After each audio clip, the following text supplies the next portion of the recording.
قاتل کا سراغ۔ بنی اسرائیل میں ایک مالدار شخص تھا۔ اس کے چچا زاد بھائی نے وراثت کے لیے اس کو قتل کر کے شہر سے باہر پھینک دیا اور خود صبح کو اس کے خون کا مدعی بن کر واویلا کرنے لگا۔ لوگوں نے حضرت موسیٰ سے عرض کیا کہ آپ دعا فرمائیں کہ اللہ تعالیٰ اس بات کو ظاہر فرمائے۔ اس پر خدا کا حکم یہ ہوا کہ ایک گائے ذبح کرو اور اس گائے کا ایک ٹکڑا اس مقتول کو مارو تو مقتول زندہ ہو کر خود ہی بتا دے گا کہ اس کا قاتل کون ہے۔ لوگوں نے یہ بات سن کر حیران ہو کر پوچھا کہ کیا یہ مذاق تو نہیں؟ حضرت موسیٰ نے فرمایا معاذ اللہ، کیا میں کوئی ایسی فضول بات کروں گا؟ میں بالکل صحیح کہہ رہا ہوں۔ لوگوں نے پوچھا تو پھر فرمائیے گائے کیسی ہو؟ حضرت موسیٰ نے فرمایا خدا فرماتا ہے کہ نہ بہت بوڑھی اور نہ بالکل نوعمر بلکہ ان دونوں کے بیچ میں ہو۔ لوگوں نے کہا خدا سے یہ بھی پوچھ دیجئے کہ اس کا رنگ کیا ہو۔ موسیٰ نے فرمایا خدا فرماتا ہے کہ ایسی پیلی گائے ہو جس کی رنگت ڈگڈگاتی اور دیکھنے والوں کو خوش کر دینے والی ہو۔ لوگوں نے پھر کہا کہ گائے کی ہر حیثیت کے متعلق ذرا تفصیل سے پوچھ دیجئے، ایسا نہ ہو کہ ہم سے کوئی غلطی ہو جائے۔ حضرت موسیٰ نے فرمایا خدا فرماتا ہے کہ ایسی گائے ہو جس سے کوئی خدمت نہ لی گئی ہو، نہ ہل جوتی گئی ہو، نہ اسے کھیتی کو پانی دیا گیا ہو، اور بے عیب ہو جس میں کوئی داغ نہ ہو۔ اب وہ لوگ اس قسم کی گائے کی تلاش کرنے لگے مگر ایسی گائے کا ملنا مشکل تھا۔ ہاں، ایک گائے کے متعلق انہیں پتہ چلا کہ وہ گائے انہی اوصاف سے موصوف ہے۔ وہ گائے ایک یتیم بچے کی گائے تھی اور اس کا قصہ یہ تھا کہ بنی اسرائیل میں ایک صالح آدمی تھا جس کا ایک چھوٹی عمر کا بچہ تھا اور اس کے پاس سوائے ایک گائے کے بچے کے کچھ نہ رہا تھا۔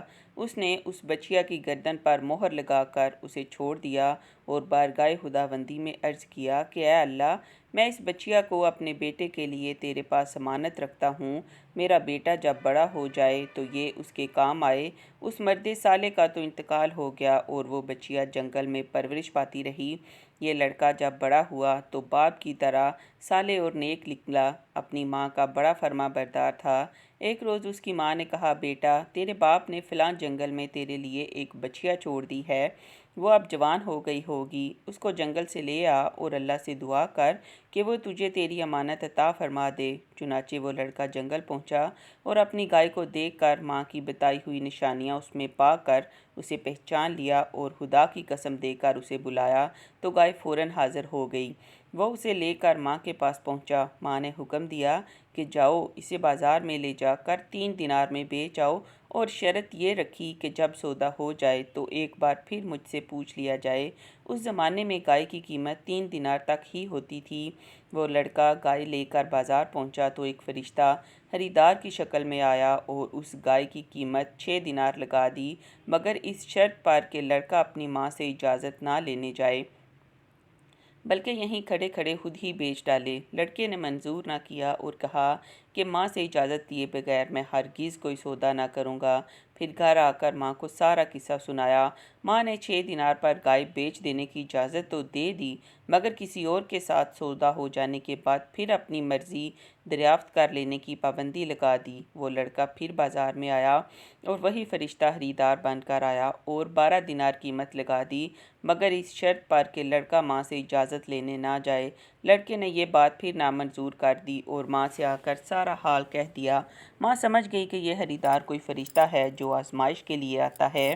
اس نے لڑکے سے کہا کہ اب جو وہ خریدار آئے تو اسے کہنا کہ آپ ہمیں یہ گائے بیچنے کی اجازت دیتے ہیں یا نہیں۔ لڑکے نے یہی بات اس خریدار سے کہہ دی تو فرشتے نے کہا کہ ابھی اس گائے کو روکے رکھو، جب بنی اسرائیل خریدنے آئیں تو اس کی قیمت یہ مقرر کرنا کہ اس کی کھال کو سونے سے بھر دیا جائے۔ لڑکا گائے کو گھر واپس لے آیا۔ یہ گائے ہی ایک ایسی گائے تھی جس میں خدا کی بتائی ہوئی ساری صفات پائی جاتی تھیں اور جس کی بنی اسرائیل کو تلاش تھی۔ چنانچہ بنی اسرائیل کو اس گائے کا پتہ چلا تو مکان پر پہنچے تو اس گائے کی یہی قیمت مقرر ہوئی کہ اس کی کھال کو سونے سے بھر دیا جائے، اور حضرت موسیٰ کی ضمانت پر وہ گائے بنی اسرائیل کے سپرد کر دی گئی، اور بنی اسرائیل نے اسے ذبح کر کے اس گوشت کا ایک ٹکڑا اس مقتول کی لاش پر مارا تو وہ زندہ ہو کر کہنے لگا کہ مجھے میرے چچا زاد بھائی نے قتل کیا ہے۔ چنانچہ قاتل کو بھی اقرار کرنا پڑ گیا اور وہ پکڑا گیا۔